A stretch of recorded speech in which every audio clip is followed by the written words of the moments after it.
Hello, dear listeners. Welcome to another fascinating story that will help you improve your English while uncovering secrets from history. Today, we dive into the mysterious life of Queen Elizabeth I, also known as the Virgin Queen. Was she truly a queen who ruled without love, or did she have hidden romances? What secrets did she carry behind the walls of her grand palace?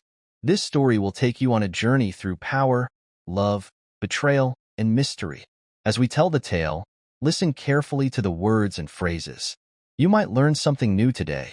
This is not just history. It's a story filled with intrigue and drama that shaped the fate of England. So, sit back, relax, and let's step into the world of Queen Elizabeth I, where truth and legend intertwine. The grand halls of Whitehall Palace echoed with the soft whispers of courtiers, their eyes carefully watching the woman who sat upon the golden throne. Queen Elizabeth I, dressed in a magnificent gown of silk and pearls, held her head high, her fiery red hair forming a halo around her pale face. She was no ordinary woman. She was the ruler of England, the daughter of the infamous King Henry VIII, and the queen who had sworn never to marry. But was it truly her choice? Or was there more to the story than history dared to tell? The court was filled with noblemen and advisers, all eager to gain her favor. Among them stood Sir William Cecil, her most trusted adviser, and Robert Dudley, the man whose presence made even the fierce queen hesitate. Dudley was tall, handsome, and dangerously charming. Rumors whispered through the palace corridors. Was he the queen's secret love? Elizabeth had spent her childhood surrounded by danger. Her mother and Boleyn had been executed when Elizabeth was just 2 years old. Her father had married 6 times, and England had been thrown into chaos as kings and queens rose and fell.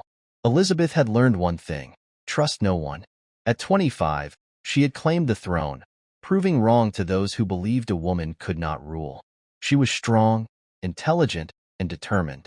But one question haunted her: could she rule alone forever? Many believed that a queen needed a husband. Suitors from across Europe sent her gifts and love letters. Philip II of Spain, the King of France, and even a prince from Sweden sought her hand in marriage. But Elizabeth refused them all. She had seen what marriage had done to her mother, to her sister Mary, and even to her stepmothers. A husband would mean losing control, and Elizabeth would never allow that. Still, the whispers of romance never faded. The court watched as she and Robert Dudley exchanged secret glances. Dudley, the son of a disgraced noble, had been her childhood friend. He was now one of the most powerful men in England, but he carried a dark shadow: his wife, Amy Robsart. One fateful day, news arrived at the palace. Amy Robsart was dead. The court was in an uproar. Had she fallen down the stairs by accident? Or had she been murdered so that Elizabeth and Dudley could be together? The scandal threatened the queen's reputation. Elizabeth, always careful, distanced herself from Dudley, though some believed she never stopped loving him. But love was a dangerous game for a queen. If she married, she would lose power. If she stayed alone, she would always be surrounded by suspicion. And so, Elizabeth made a choice that would define her reign. She would remain the Virgin Queen, married only to her country. Yet, even as she declared this to the world, secrets remained hidden in the dark corners of the palace. Letters burned in the fireplace. Meetings were held in the dead of night, and the truth of Elizabeth's heart was buried deep within history. This is the story of Queen Elizabeth I, her secrets, her sacrifices, and the mystery that surrounded her until the very end. The years passed, and Queen Elizabeth I remained steadfast in her decision to rule alone. Yet, despite her strength, the world around her grew more dangerous. Threats from foreign powers, conspiracies within her own court, and the weight of loneliness all tested her resolve. Robert Dudley remained by her side, despite the scandal of his wife's death. He became the Earl of Leicester and continued to hold a special place in Elizabeth's court, and perhaps in her heart. One evening, as she walked through the grand gardens of Whitehall, Dudley approached her. The moonlight cast a silver glow over his face, and for a brief moment, Elizabeth allowed herself to forget she was a queen. Dudley bowed. "Your Majesty, you need not be alone. England is strong, but even a ruler must have a companion."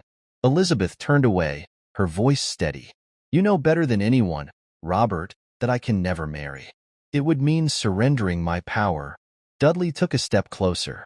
"Then let it be a secret, a love that belongs to us alone." For a moment, there was silence between them. But then Elizabeth shook her head. "A secret? In this court? Secrets are dangerous, Robert, and so is love."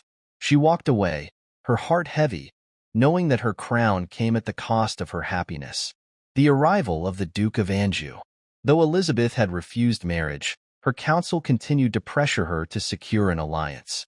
One of the most persistent suitors was François, the Duke of Anjou, a French prince nearly 20 years her junior. When he arrived in England, he showered her with compliments and even gave her a small golden frog as a token of affection. Elizabeth, amused by his charm, affectionately called him her frog. Their courtship was unlike any before. For the first time, Elizabeth seemed genuinely entertained by the idea of marriage. She laughed more, allowed herself to be playful, and even wrote letters filled with flirtation. But as their relationship grew, so did the opposition. The people of England hated the idea of a foreign king. Protesters filled the streets, accusing Elizabeth of betraying England by considering a French alliance. Even her closest advisers warned her that marriage to Anjou would cause unrest. One evening, as Elizabeth sat in her chambers, she stared at the golden frog in her hand. Could she truly marry and still remain England's ruler? The next morning, she made her decision. She called Anjou to her private chamber. Elizabeth sighed. "You have been kind to me, dear frog, but I am married to England." Anjou's face fell. "Then England is the luckiest of lovers." He kissed her hand one last time before leaving, and Elizabeth never entertained another suitor again. The Mary, Queen of Scots conspiracy. But while Elizabeth rejected love, another queen threatened to take everything from her. Mary, Queen of Scots, Elizabeth's cousin, had long been a source of trouble. As a Catholic queen, she had supporters who believed she should rule England instead of Elizabeth. When Mary was forced to flee Scotland, Elizabeth allowed her to stay in England, under house arrest. For years, Mary was kept in luxurious captivity, but the whispers of conspiracy never stopped. Plots to overthrow Elizabeth in Mary's name grew stronger, and each time Elizabeth hesitated, torn between mercy and duty. Then, in 1586, the Babington plot was uncovered.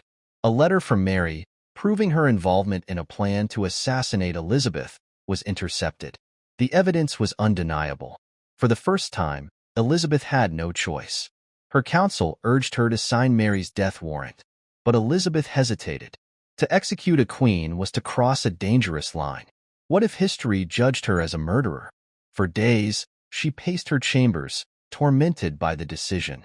Then, with trembling hands, she signed the warrant. Mary, Queen of Scots, was executed on February 8, 1587.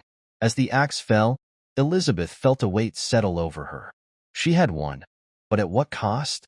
The Spanish Armada, the ultimate test.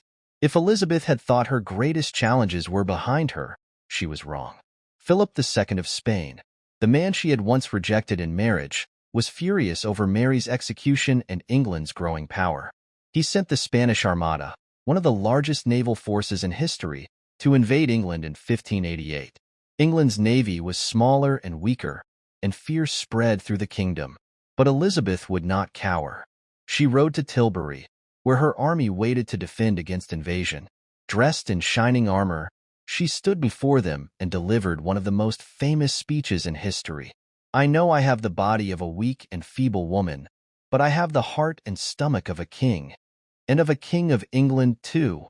Her words ignited courage in her soldiers. And then, fate intervened. A great storm, known as the Protestant wind, struck the Spanish fleet, scattering their ships and destroying their plans. England had won a miraculous victory. As Elizabeth stood at the shore, watching the remnants of the Armada retreat, she knew one thing. She had proven to the world that a woman could rule, not just with wisdom, but with strength. But though she had defeated her enemies, another battle remained, the one within her heart, the price of power. As Elizabeth aged, the court changed around her. The men who had once admired her youth now whispered about her age. In 1588, Robert Dudley, The man who had loved her more than any other died suddenly. Elizabeth was devastated. She locked herself away for days, refusing food and comfort. When she finally emerged, she wore only black, as if mourning not just Dudley, but the love she had denied herself. Over the years, her favorites passed away one by one. She outlived her closest friends, her trusted advisors, and even her enemies. By 1603, Elizabeth, now in her late 60s, was a shadow of the queen she once was. She refused to sleep, as if afraid that once she closed her eyes, she would never wake up. One night, she sat by the fire, whispering to herself, "I am married to England, but who mourns a widow of a country?" Her servants found her the next morning, still sitting in her chair, her hand resting on the golden frog Anjou had once given her. The Virgin Queen had ruled alone until the very end. The world remembers Elizabeth as the great Virgin Queen, the woman who defied expectations, defeated mighty armies, and led England into a golden age. But behind the crown was a woman who had loved, lost, and sacrificed everything for her throne. Perhaps history will never know the truth about Elizabeth's heart, but one thing is certain: she chose power over love, and in doing so, she became one of the greatest rulers the world has ever known.